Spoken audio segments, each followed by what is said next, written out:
સુરત શહેરના અનેક વિસ્તારોમાં પાણી ભરાઈ ગયા હતા. લોકોને તકલીફનો સામનો પણ કરવો પડ્યો હતો અને લોકોના ઘરમાં પણ પાણી ભરાઈ ગયા હતા. હાલ સુરતમાં કેવી કન્ડિશન છે, અમારી સાથે વાત કરવા માટે તૈયાર છે શાલિનીબેન અગ્રવાલ, જેઓ મ્યુનિસિપલ કમિશનર છે. મેમ, કઈ રીતની પરિસ્થિતિ હાલ સુરતમાં છે અને કઈ રીતની શું મહાનગરપાલિકા કામગીરી કરી રહી છે?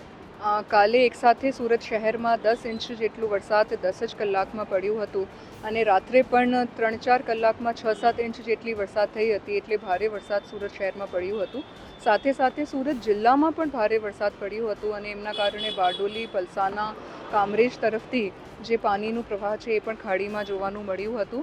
પણ હવે મોટા ભાગના જો રસ્તાઓ છે સમગ્ર સુરત શહેરમાં એ ક્લિયર થઈ ગયા છે. મોટા ભાગના ગરનાળાઓ ક્લિયર થઈ ગયા છે.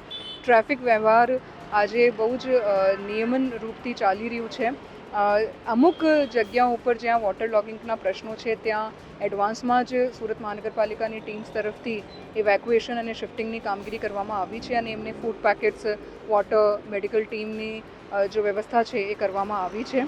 એમના સિવાય તમામ જો પરિસ્થિતિ છે એમાં સુરત મહાનગરપાલિકા કન્ટિન્યુઅસલી મોનિટર કરી રહી છે અને ભવિષ્યમાં જ્યારે પણ જરૂરત જણાશે આગોતરી આ બાબતમાં કાર્યવાહી કરવામાં આવશે. મેમ, ક્યાંથી લોકોને શિફ્ટ કરાયા છે અને ક્યાં રખાયા, શું વ્યવસ્થા કરવામાં આવી છે? સમગ્ર સુરત શહેરમાં ખાસ કરીને Varachha zone A, Varachha zone B, Limbayat ઝોનમાંથી લોકોને શિફ્ટ કરવામાં આવ્યા હતા. 164 જેટલા લોકોને શિફ્ટ કરવામાં આવ્યા હતા. એમના સિવાય 102 બાળકોને એક સ્કૂલમાં શિફ્ટ કરવામાં આવ્યા હતા.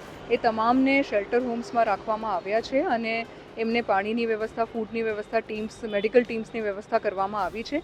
જેમ જેમ પાણી ઉસરી રહ્યું છે એ લોકો પરત પણ જઈ રહ્યા છે અને ભવિષ્યમાં પણ પરિસ્થિતિને ધ્યાને રાખીને આ બાબતની કાર્યવાહી કરવામાં આવશે.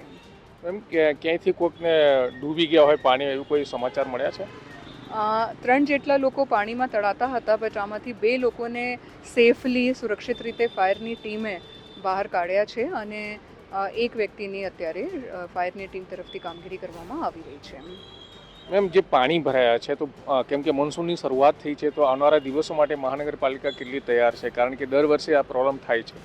સુરત શહેરમાંથી તાપી રિવર પ્રવાહ થાય છે, જ્યાં ઉકાઈ ડેમનું ઇમ્પેક્ટ જોવાનું મળે છે.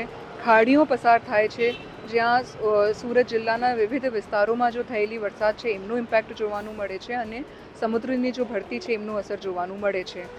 એ બધા પરિસ્થિતિને ધ્યાને રાખીને સુરત મહાનગરપાલિકા વિવિધ વિભાગો સાથે કોર્ડિનેટ કરીને અને વેધર ફોરકાસ્ટને પણ ધ્યાને રાખીને આગોતરી કાર્યવાહી કરશે અને જ્યારે પણ જરૂર જણાશે ભવિષ્યમાં જે પણ પગલાં લેવાના થાય છે એડવાન્સમાં બધા પગલાંઓ લેવામાં આવશે. હાલ કોઈ પરિસ્થિતિને ધ્યાનમાં રાખીને NDRF કે SDRFની ટીમ કોઈ બોલાવવામાં આવી છે કે કેમ?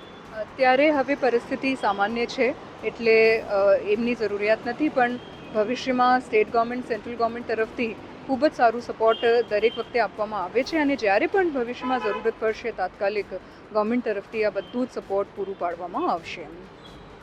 તો બિલકુલ શાલિનીબેન અગ્રવાલ, જેઓ મ્યુનિસિપલ કમિશનર સુરતના, તે કહી રહ્યા છે કે વધારે પડતા વરસાદ હોવાના કારણે અચાનક વધારે પાણી આવી જતાં સુરત શહેરની આ પરિસ્થિતિ થઈ છે, પણ મહાનગરપાલિકા તમામ પરિસ્થિતિ પૂર્ણ કરવા માટે તૈયાર છે. સંજય સિંહ રાઠોડ, ગુજરાત તક, સુરત.